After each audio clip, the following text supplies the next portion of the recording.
केंद्रीय संरक्षण मंत्री राजनाथ सिंह यांच्याकडून ऑपरेशन सिंदूर संदर्भात माहिती। ऑपरेशन सिंदूर संपलेलं नाही, फक्त स्थगित केलं, राजनाथ सिंह यांचं वक्तव्य।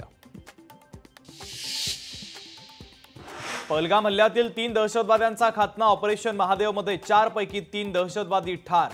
सुलेमान, यासीर, जुनेद या 3 दहशतवाद्यांचा खात्मा। संसदेमध्ये चर्चा सुरू असतानाच दहशतवाद्यांचा खात्मा। पहलगामचे दहशतवादी पाकिस्तानी की भारतीय? केंद्रीय मंत्री पी चिदंबरम यांचा धक्कादायक सवाल। दहशतवादी पाकिस्तानमधून आल्याचा पुरावा काय? चिदंबरम यांच्या प्रश्नानंतर चर्चांना उधाण। महायुती सरकार 5 वर्षांचा कार्यकाळ पूर्ण करणार। 5 वर्षात महाराष्ट्राचं चित्र बदललेलं असेल। वर्ध्याच्या भाजपच्या विचारमंथन शिबिरामध्ये फडणवीसांचं वक्तव्य। सावली बार प्रकरणी उद्या ठाकरेंच्या शिवसेनेचे नेते अनिल परब मुख्यमंत्री देवेंद्र फडणवीसांची भेट घेणार। विधान परिषदेमध्ये परबांनीच मांडला होता सावली बारचा मुद्दा।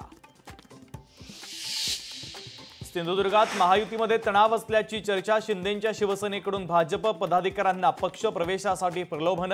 भाजपच्या प्रभाकर सावंतांचा गंभीर आरोप।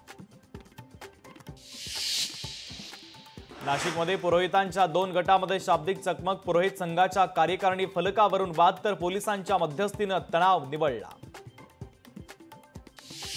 ठाकरे बंधू एकत्र आल्यास महायुतीचा प्लॅन बी तयार। मोठ्या महापालिकांमध्ये महायुती म्हणून निवडणूक लढणार। खात्रीलायक सूत्रांची माहिती। मतांचं विभाजन टाळण्याचा प्रयत्न। हिंदी सक्तीच्या विरोधानंतर राज्यातील शालेय अभ्यासक्रमामध्ये मोठा बदल। 3री भाषा शिकण्याचं धोरण नवीन अभ्यासक्रमातून काढून हिंदीलाही वगळलं। इयत्ता 3री ते 10वी साठी नवा अभ्यासक्रम मसुदा तयार।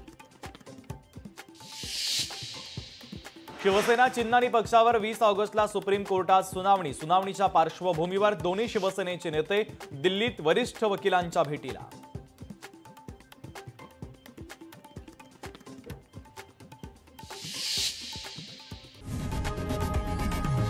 लोकशाही मराठी ऐका, पहा, जागरूक रहा।